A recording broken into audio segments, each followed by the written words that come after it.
डानी एक छोटे से पपी को अपनी जिंदगी में ले आता है। वो इसका नाम रखता है एंजो और वो एंजो को सबसे मिलवाता है। उसके दोस्तों को वो काफी अच्छा लगता है। उसका पहला दिन काफी ज्यादा अलग था और डानी पूरी कोशिश करता है उसे प्यार देने की, उसके लिए चीजों को कंफर्टेबल करने की। एंजो को नींद नहीं आ रही थी, इसलिए डानी उसे टीवी दिखाता है और पहली बार एंजो की नजर जाती है रेसिंग ट्रैक पर और इसके अगले ही दिन डानी उसे अपने साथ ले जाता है। दरअसल ये डानी का काम था और उसे अपना काम काफी पसंद था। इसी बीच एंजो भी बड़ा हो जाता है और वो डानी के साथ हर समय रहता था। पर इसी बीच डानी की मुलाकात होती है ईव से। पहली नजर में उसे ईव कुछ खास पसंद नहीं आती क्योंकि उसे रियलाइज हो गया था कि डानी सारा ध्यान ईव पर दे रहा है। वो उसको अपने दोस्तों से मिलवाता है और अपने साथ रेसिंग ट्रैक पर ले जाता था। ईव उसके साथ काफी ज्यादा टाइम स्पेंड करने लगी थी और डानी का एक ही मकसद था, वो था ईव से प्यार करना और उसे हमेशा खुश रखने का। और कुछ ही समय में इनकी शादी हो जाती है। सब लोग इनके लिए काफी ज्यादा खुश होते हैं। बस ईव के पापा मैक्स अपनी बेटी के लिए थोड़ी चिंता में होते हैं क्योंकि उनके हिसाब से डानी की जॉब सिक्योर नहीं थी और उनकी पत्नी ट्रिश कहती है कि कुछ नहीं होगा, एक दूसरे से प्यार करते हैं और वही सबसे जरूरी है। इसके बाद ये दोनों साथ में शिफ्ट होते हैं और कुछ ही समय में ईव प्रेग्नेंट हो जाती है और ये चीज एंजो को भी पता थी। उसे रियलाइजेशन थी कि कुछ तो अलग है। उसे हमेशा ऐसा लगता था कि उसे ईव का ध्यान रखना होगा क्योंकि डानी काफी समय बाहर आ करता था। वो जानता था कि डानी ये सब अपने परिवार के लिए कर रहा है क्योंकि आने वाले बच्चे के लिए उसे पैसे चाहिए थे, इसलिए वो अपने काम में बिजी रहता था। और ऐसे एक दिन उसकी रेस थी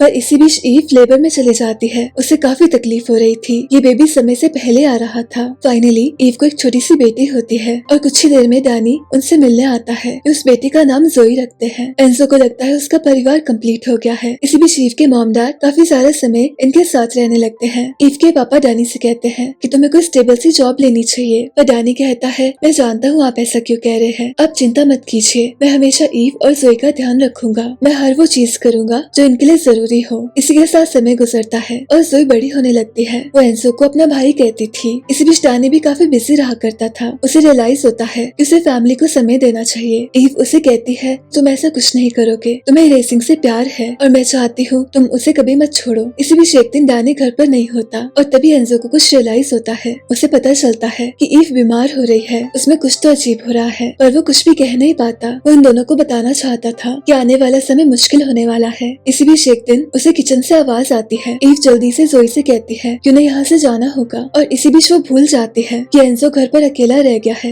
एंजो को उनकी काफी ज्यादा फिक्र थी। वो उन सबका इंतजार करता रहता है। उसके पास खाने पीने के लिए कुछ नहीं था। वो काफी सारा समय अकेला रहता है। इस बीच उसे चीजें दिखाई देने लगती है और इसी वजह से वो जोई के टॉय को फाड़ देता है, उसे खत्म कर देता है हमेशा के लिए। इसके बाद एक दिन अचानक से डानी वापस आता है। वो देखता है कि एंजो काफी ज्यादा कमजोर है। उसे खाना देता है। ईव उसे कहती है कि उसका जाना जरूरी था, वो काफी ज्यादा बीमार थी। ईव वापस आकर इन दोनों से माफी मांगती है। इसी बीच उसे जोई के चिल्लाने की आवाज आती है। ये देखते हैं कि एंजो ने सारे टॉयज को खत्म कर दिया है। एंजो को काफी अजीब लगता है और डानी उसे काफी डांटता है, पर ईव कहती है कोई बात नहीं, ऐसा होता रहता है। पर असल में बात तो ये थी कि डानी काफी ज्यादा परेशान था। उसे ईव की काफी फिक्र थी। वो एंजो से माफी मांगता है और साथ ही ईव को बताता है कि वो रेस को जीत गया है और हो सकता है कि आने वाला समय उसके लिए काफी अमेजिंग हो। उसकी फैमिली उसके लिए काफी खुश होती है। डानी को लगता है सब कुछ ठीक हो जाएगा, वो फाइनली अपने फैमिली को सपोर्ट कर पाएगा। इसी बीच उसे काम से जाना पड़ता है। इसी बीच उसे अपनी मॉम का कॉल आता है। उसकी मॉम उसे पूछती है कि डानी घर पर क्यों नहीं है, तुम्हें उसको बताना चाहिए। पर वो अपनी मॉम से कहती है कि उसके लिए उसका काम जरूरी है, इसी वजह से डानी का बाहर रहना काफी जरूरी है। पर तभी अचानक से वॉक करते करते ईव की तबीयत काफी खराब हो जाती है। एंजो को रियलाइज होता है कि ईव पहले से काफी स्लो हो गई है और अचानक से वो बेहोश हो जाती है। एंजो उसे जगाने की कोशिश करता है। वो जोर जोर से भौंकना शुरू करता है और तभी कुछ लोग उसकी मदद करने आते हैं। उसे वहाँ से ले जाया जाता है। इसी पल एंजो को लगता है कि काश वो बोल पाता, काश वो ईव को हिम्मत दे पाता और डानी को भी बता पाता कि ईव के साथ कुछ तो गलत है। और इन सब चीजों की वजह से डानी जल्दी से ईव के पास आता है। दरअसल ईव को ब्रेन कैंसर हो गया था और डानी चाहता था कि वो पूरा समय उसके साथ रहे, इसलिए वो अपने काम को छोड़ देता है और मैकेनिक की जॉब ले लेता है। इसके बाद कुछ समय एंजो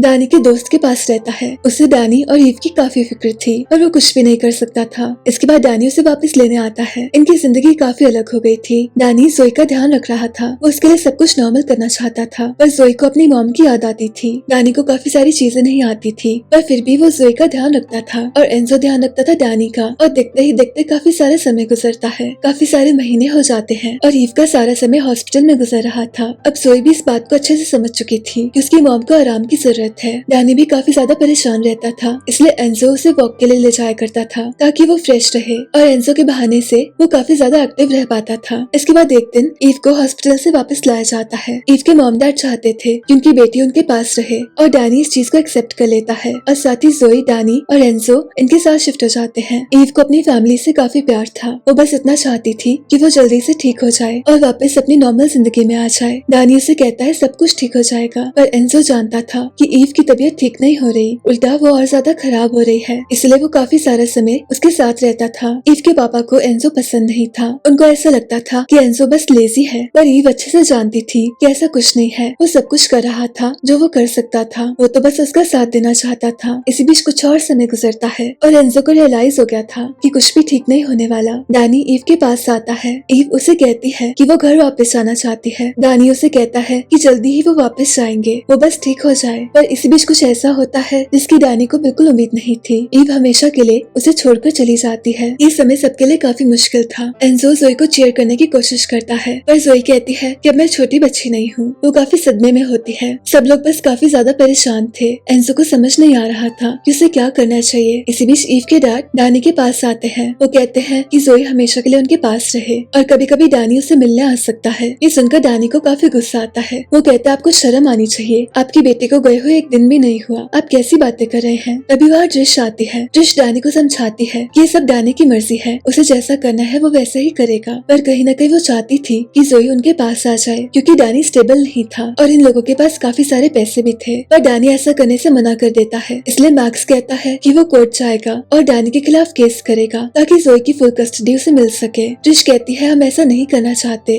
हम अच्छे से रहना चाहते हैं, इसमें तो बस जोई का भला है। पर डैनी इनकी बात नहीं सुनता। वो जल्दी से जोई के पास जा रहा था, पर तभी मैक्स उसे कोर्ट के ऑर्डर देता है। उन्होंने पहले से ही मन बना लिया था। इस बीच गलती से डैनी से मैक्स को धक्का लग जाता है। वो उनसे माफी मांगता है, और ये सब चीजें ट्रिश देख रही थी। उसे अच्छे से पता था कि ये सारी उसके पति की गलती है। इसके बाद डैनी जोई को अपने साथ ले जाता है और उसको एक लॉयर को हायर करना पड़ता है। वो लॉयर उसे समझाता है कि ये केस काफी ज्यादा सिंपल है, सब कुछ ठीक हो जाएगा। पर ऐसा कुछ नहीं होता। ईव के पापा डैनी को अरेस्ट करवा देते हैं। उन्होंने उसके खिलाफ शिकायत की थी कि डैनी ने उन पर हाथ उठाया है। और शाम को जब वो वापस आता है, उसे उसका दोस्त बताता है कि ईव के मॉम डैड जोई को स्कूल से ले गए, और साथ ही उसका लॉयर भी उसे बताता है कि आने वाले 90 डेज तक वो जोई से नहीं मिल सकता, और अगर उसने ऐसा किया तो वो हमेशा के लिए जोई को लूज कर सकता है। अब डैनी के पास ज्यादा कोई ऑप्शन नहीं था। वो आने वाले 90 डेज तक जोई का वेट करने की कोशिश करता है। वो बस इतना चाहता था कि जल्दी से टाइम गुजर जाए। उसे अपनी बेटी की काफी याद आ रही थी। इसी बीच एक दिन डैनी को कॉल आता है। उसका लॉयर कहता है कि जोई एंजो से मिलना चाहती है, इसलिए एंजो को जोई से मिलने दिया जाता है। वो कुछ दिन तक उनके साथ रहता है। जोई उसके साथ काफी खुश होती है। वो उसे बताती है कि उसे अपने पापा की काफी याद आ रही है। इसी बीच एंजो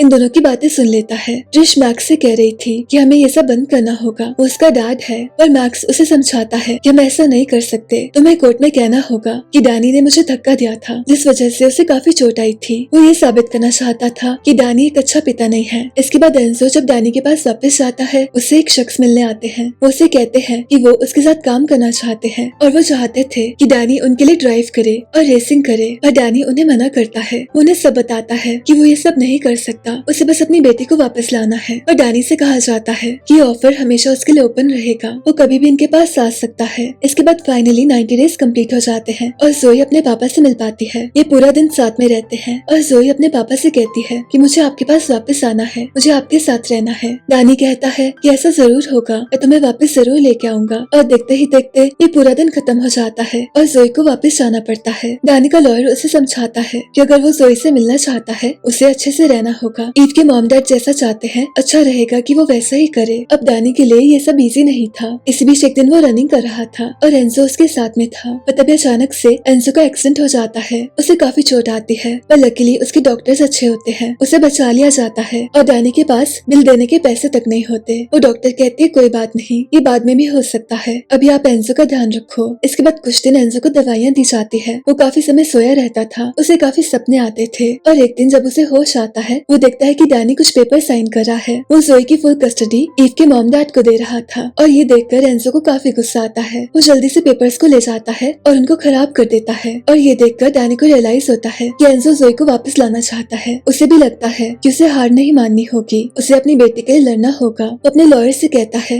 कि ईव के मॉम डैड से कह दे कि आगे का फैसला कोर्ट में होगा। एंजो को रियलाइज होता है कि डैनी काफी ज्यादा परेशान है, पर साथ ही वो जानता था कि उसने कुछ भी गलत नहीं किया। और फाइनली ये सब लोग कोर्ट में होते हैं और ट्रिश वो सब कहती है जो उसे कहने के लिए कहा गया था, पर तभी उसे रियलाइज होता है कि उसे ऐसा नहीं करना चाहिए। वो कहती है ऐसा कुछ भी नहीं था, वो धक्का दरअसल गलती से लगा था और डैनी काफी अच्छा पिता है। इसके बाद फाइनली ये केस को जीत जाते हैं और डैनी जोई को लेने वापस आता है और फाइनली उसकी सारी मुसीबतें खत्म हो गई थी। उसे उन शख्स का फिर से कॉल आता है, वो फिर से उसे अपना ऑफर देते हैं और डैनी उसे एक्सेप्ट कर लेता है। वो कहता है साथ में मेरी बेटी और मेरा डॉग भी आएगा और उसकी इस बात को मान लिया जाता है। और इसी दिन जोई का बर्थडे था और काफी सारे लोग आए थे। इसी बीच शिव की मॉम आती है और डैनी उन्हें माफ कर देता है। वो देखता है कि मैक्स भी आए हैं, वो बिना सोचे समझे उनको भी माफ कर देता है। अब इसके बाद कुछ समय गुजरता है। इसी बीच एंजो की तबीयत भी काफी खराब रहती है। वो काफी ज्यादा बूढ़ा हो चुका था। उसे रियलाइज हो गया था कि उसका जाने का टाइम आ गया है। उसका इस जिंदगी का मकसद पूरा हो गया है। उसने इस जिंदगी में काफी कुछ सीखा। डैनी उसे काफी ज्यादा कंफर्टेबल करता है और डैनी को भी रियलाइज हो गया था कि ये समय एंजो का आखिरी समय है, इसलिए वो उससे काफी प्यार करता है। वो उसके साथ टीवी देखता है और तभी उसे रियलाइज होता है कि उसे एक आखिरी बार एंजो के लिए कुछ करना होगा।